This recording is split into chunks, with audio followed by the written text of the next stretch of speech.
He never watched the story. That was the part I kept repeating. No, the part you should have repeated is that he followed the taco place 8 minutes later. It sounds stupid when you say it like that. It is stupid. That is why it matters. Nobody accidentally follows a taco place they have never heard of at 10:41 on a Thursday night. The story went up at 10:33. Exactly. And Dean was not in the viewer list, which is why I did not say he watched the story. I said the follow moved after the story. Tessa had been trying very hard to be normal about Dean. They had not officially dated, which somehow made the breakup worse.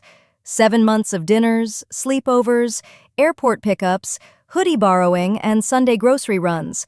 But anytime Tessa asked what they were, Dean acted like she had brought a lawyer into the room. He liked her. He missed her. He wanted her close. He just did not want language around it. So, 6 weeks after the last argument, Tessa went on a date with a guy named Miles from Hinge. Not to win anything, not to make Dean jealous.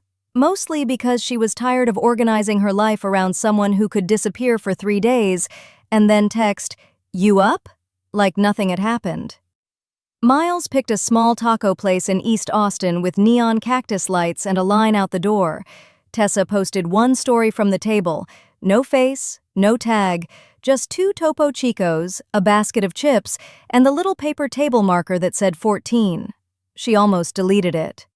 I kept thinking, if Dean sees this, he is going to think I did it at him. You posted chips. I know, but women have been accused of starting wars with less.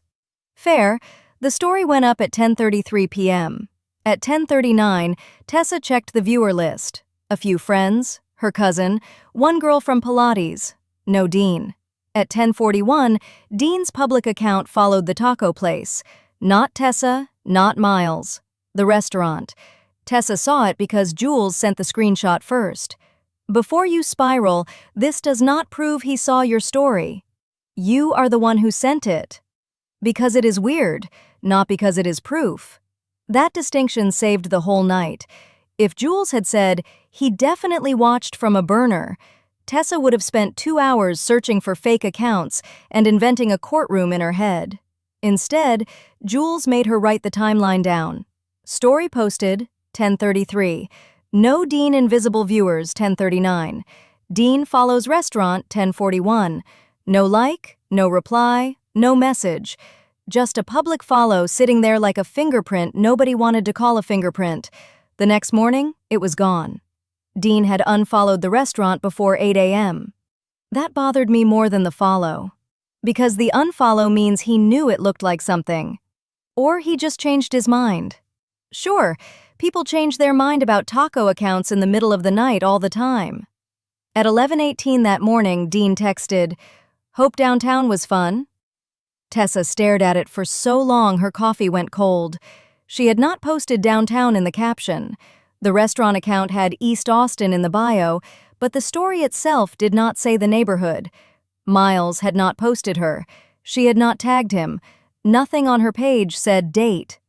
I asked him how he knew I was downtown. And? He said, "I heard." From who? Exactly. That is where the story could have gone off the rails, because when you already miss someone, every tiny clue starts volunteering for a job it cannot actually do. A follow becomes a confession. A text becomes jealousy. A timing match becomes proof. But Tessa had been burned by Dean's almosts before. Almost honest. Almost ready. Almost there. So instead of asking, "Does this mean he still wants me?" Jules asked a better question. What is visible and what are you guessing? Visible. Tessa posted the story at 10:33. Visible. Dean did not appear in the story viewer list. Visible. Dean followed the restaurant at 10:41. Visible. He unfollowed by morning. Visible. He texted about downtown at 11:18. Guessing. That he watched from another account. Guessing. That he was jealous. Guessing. That he cared enough to come back. That is the part people skip when they talk about Instagram clues. They want the clue to answer the emotional question. But most clues do not answer it. They only show where attention may have moved. That night, Jules opened Synapse AI and made Tessa put the sequence into one clean timeline. Not to catch Dean, not to identify a secret viewer, not to pretend Instagram hands you a list of everyone who checked your profile. It does not. The point was simpler. Tessa needed to stop arguing with her own memory. She needed the public pieces in order: post, follow, unfollow, text. Once the timing was on one screen, it stopped feeling mystical. It looked like a pattern that might matter, and still might not be enough. Then the second date happened. Miles asked Tessa to meet at a bookstore bar on South Congress. Again, she almost did not post. Again, Jules told her not to organize her life around Dean's possible reaction. So Tessa posted one story at 8:12 p.m., a paperback on the bar, one glass of red wine, the corner of Miles's sleeve barely in frame, no face, no tag, no caption except, "Finally reading this." At 8:19, Dean was still not in the story viewers. At 8:23, Dean followed the bookstore bar. Tessa: I felt sick. Jules: because now it was not a taco accident. Tessa: it was the same shape. Jules: exactly. Still not proof, but the same shape. This is where the story changed for Tessa. The first time, she wanted the clue to mean Dean missed her. The second time, she wanted it to mean something else, that she was not crazy for noticing. There is a difference. By lunch the next day, Dean had unfollowed the bookstore bar too. At 12:44 p.m., he texted, "So you are really dating now?"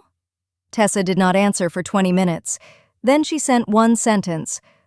"Why did you follow both places?" Dean typed, stopped, typed again. "I didn't." Tessa sent the screenshots. Another long pause. Then Dean wrote, "I was curious. I did not know you were already doing all that." Already. That was the word that did it. Not the follow, not the unfollow, not the timing. Already.